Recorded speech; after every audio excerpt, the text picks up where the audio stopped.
함께 보실 말씀은 신약성경 요한복음 19장 31절에서 42절의 말씀입니다.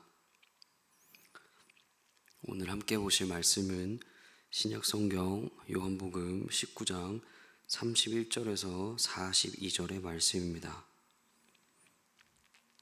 함께 읽겠습니다. 시작. 이날은 준비일이라.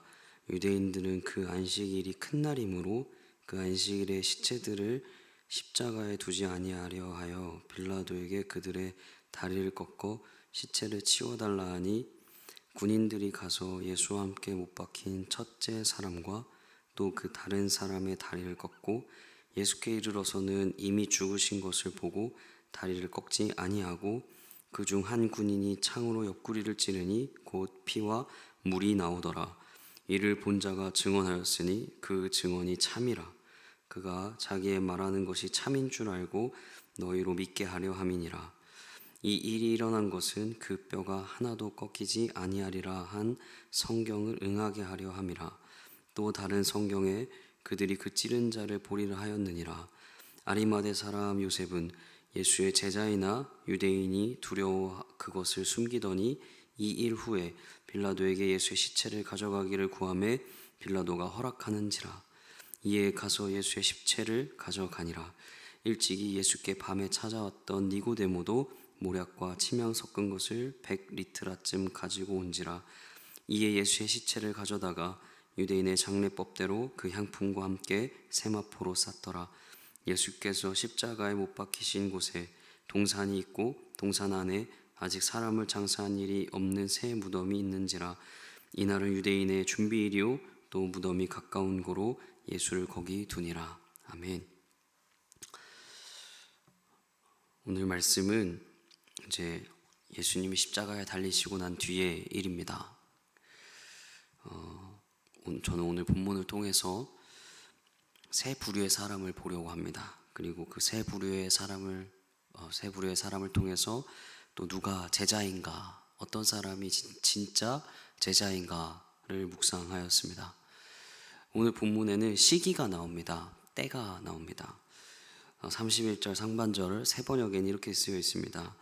유대 사람들은 그날이 유월절 준비일이므로 안식일의 시체들을 십자가에 그냥 두지 않으려고, 이렇게 쓰여 있습니다. 오늘 본문의 이 시기, 바로 유월절 준비일입니다. 유월절 준비일. 유대인들에게는 이 유월절 준비일이 굉장히 큰 명절입니다. 유월절이 명절이기 때문에 준비하는 그 기간 동안 굉장히 많은 일들이 일어납니다. 일단 우리나라가 명절을 준비하는 것처럼 음식도 준비하고 많은 그 큰 날들을, 축제의 날들을 지금 지내려고 준비하고 있는 겁니다. 이들이 출애굽에 그 종살이했던, 힘들었고 노역했고 아팠던 그 날, 그리고 그날에서 그런 분위기 속에, 그런 힘듦 속에 그것들을 청산하고 애굽에서 나왔던 그 날을 경험하고 그날을 기념하고 그날을 축제하는 그런 날입니다. 이 날을 준비하고 있는 겁니다. 명절의 그 분위기가 한창이 났을 것입니다. 음식 냄새도 나고 너무나 기쁜 그런 날입니다. 그런 날에 저기 한쪽에 많은 사람들이 잘 보이는 그곳에 십자가에 처형된 나무에 달린 사람들이 있다면 보기도 참 어려웠을 것입니다. 축제의 분위기가 나지 않았을 것입니다. 그래서 백성들이 그런 십자가에 달린 그들을 치워달라고 빌라도에게 이렇게 이야기합니다. 31절 후반부에 세 번역은 이렇게 이야기합니다. 그 시체의 다리를 꺾어서 치워달라고 빌라도에게 요청하였다. 그 안식일은 큰 날이었기 때문이다. 사람들이 빌라도에게 이렇게 이야기하는 겁니다. 치워주세요. 보세요. 6월절이잖아요. 보세요. 잔칫날이잖아요. 우리가 애굽에 종살이하던 그런 날, 정말 기쁜 날을 기념하는 그런 큰 날이잖아요. 십자가 저기 시체 다 깨끗하게 좀 치워주세요. 이렇게 이야기하는 겁니다. 십자가에 달렸던 그 십자가형은 굉장히 고통스러운 형입니다. 천천히 죽어가기 때문입니다. 이 폐와 심장과 그런 것들이 숨을 쉬려고 안간 힘을 쓰지만 팔과 발에 못이 박혀 있기 때문에 이 상체를 끊임없이 들려고 노력하면서 진이 다 빠져서 죽습니다. 인간을 위해서 죽으신 예수 그리스도, 그 예수님이 물건처럼 치움받는 순간이 되어버렸습니다. 유월절, 명절 때문이었습니다. 하나님의 아들 예수 그리스도가 물건처럼 치움받는 그런 모습으로 나타납니다. 무엇 때문입니까? 인간의 즐거움과 명절 때문에 그렇습니다. 이게 첫 부류의 사람입니다. 그리고 병사들이 그 요청을 듣자 빌라도가 병사들에게 이야기하고 병사들은 십자가에 다가갑니다. 그리고는 어떻게 합니까? 34절 세번역에는 이렇게 쓰여 있습니다. 그러나 병사들 가운데 하나가 창으로 그 옆구리를 찌르니 곧 피와 물이 흘러나왔다. 예수님은 이미 죽으셨던 것 같습니다. 그래서 창으로 찔러서 확인 사살을 합니다. 양쪽에 있었던 그 죄인들은 다 다리를 꺾었습니다. 예수님의 몸에서 피와 물이 흘러나옵니다. 예수님이 진짜 사람이었음을 확인하고 있는 그런 대목일 수 있습니다. 예수님은 하나님이셨지만 인간의 몸인 우리와 같았던 인간 예수님의 모습을 볼 수 있습니다. 그 피가 그리고 그 물이 우리를 깨끗게 하신 것입니다. 십자가에서 예수님은 물과 피로 우리를 정결케 하십니다. 진짜 인간을 위해 오셨지만, 인간을 구원하기 위해 오셨지만, 마지막까지 사람들은 예수님을 그렇게 치움의 대상으로 봅니다. 첫 번째 부류의 사람들입니다. 그런데 그 시체를 장사 지내줄 사람이 나타납니다. 두 번째 부류의 사람이 나타나는데요. 38절 세번역에 이렇게 쓰여 있습니다. 그 뒤에 아리마대 사람 요셉이 예수의 시신을 거두게 하여 달라고 빌라도에게 청하였다. 그는 예수의 제자인데 유대 사람이 무서워서 그것을 숨기고 있었다. 빌라도가 허락하니 그는 가서 예수의 시신을 내렸다. 여기서 아리마대 사람 요셉이 나타납니다. 그리고 이 요셉이 어떤 사람인지 좀 봐야 하는데요. 요셉은 본문을 보니까 예수의 제자입니다. 그러나 유대 사람이 무서워서 예수님의 제자임을 숨긴 사람입니다. 이 사람에 대한 내용이 마가복음 15장에도 기록되어 있습니다. 이 사람을 어떻게 표현하냐면 마가복음 15장 43절에 세번역엔 이렇게 쓰여 있습니다.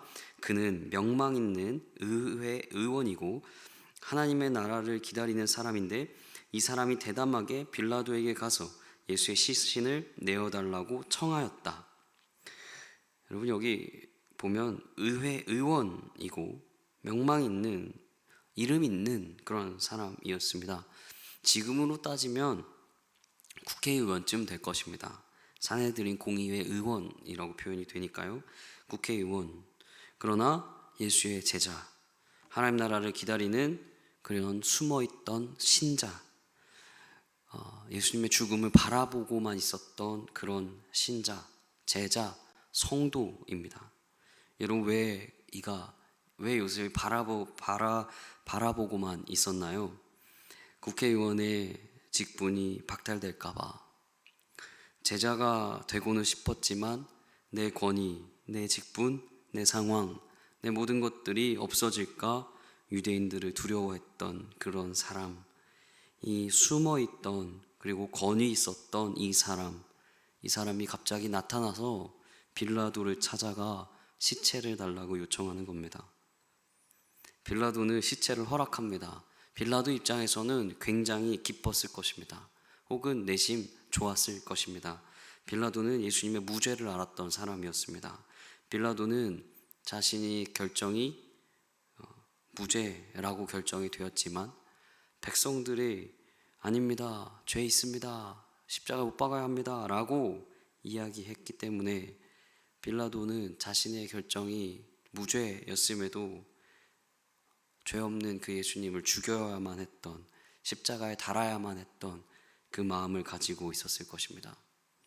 죄 없는 예수님을 죽인 그 오점, 그 마음들을 빨리 지워야 했었습니다. 근데 마침 숨어있던 아리마대 사람 요셉이 등장합니다.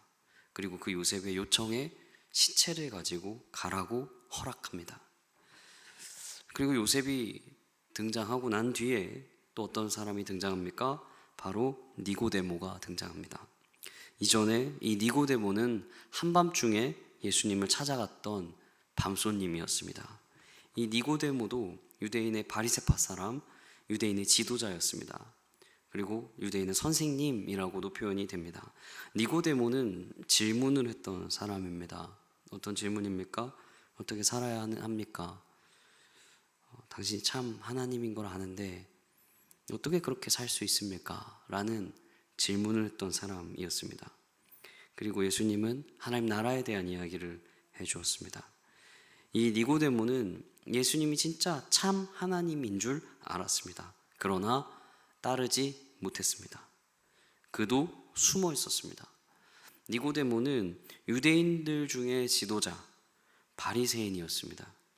그래서 그도 마찬가지로 지도자가 박탈당할까 봐 선생이라는 선생을 할 수 없고 자신의 지위를 잃어버릴까 봐 그래서 숨어 있었던 그런 사람입니다. 그런데 예수님이 죽자 이 두 사람이 죽음 이후에 드러났습니다. 나타났습니다.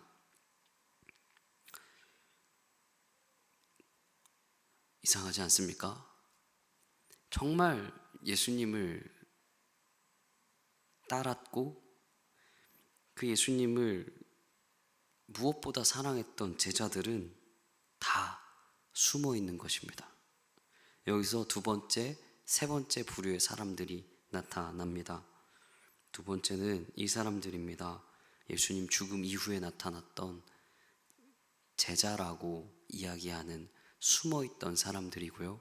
세 번째 부류의 사람은 바로 예수님을 믿고 따랐던, 그리고 자신들의 그 모든 것들을 다 바쳤고 혹은 한 자리 해볼 만하는 그런 생각을 가지고 있던 제자들.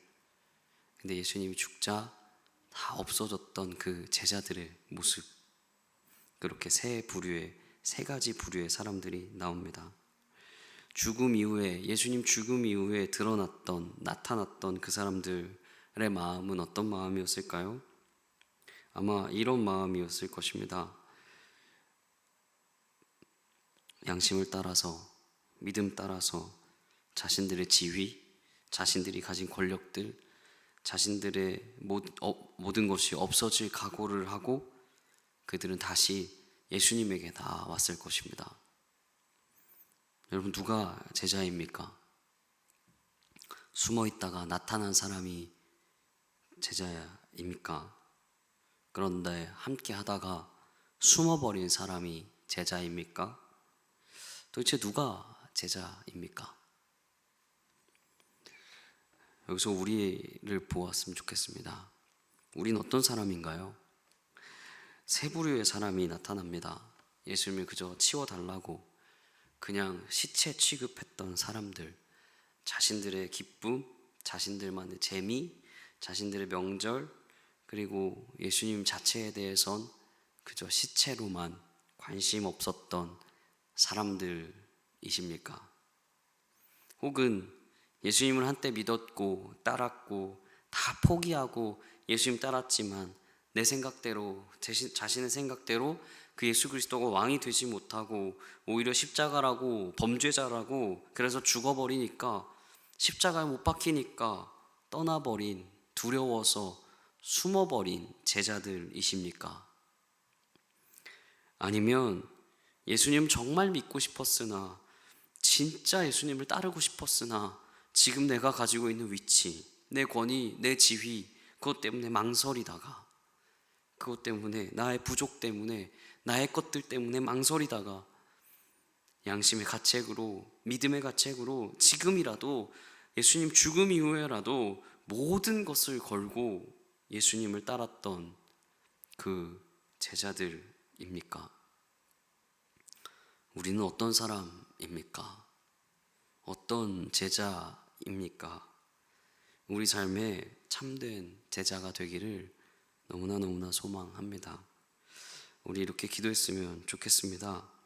첫 번째로는 이렇게 기도했으면 좋겠습니다. 하나님, 우리가 예수님을 나의 욕심, 나의 자랑, 나의 지위로 그 예수 그리스도를 도구로 삼았다면 하나님 회개합니다. 하나님, 예수님을 내 부적처럼 여겼다면 하나님 회개합니다. 두 번째, 하나님, 우리가 정말 예수님의 참된 제자 되기를 소망합니다. 하나님, 우리가 정말 예수 그리스도를 정말 신실하게 믿는 믿음의 제자들 되기를, 참된 제자들 되기를 하나님, 내가 그렇게 소망합니다. 이렇게 다 같이 기도하도록 하겠습니다. 기도하겠습니다.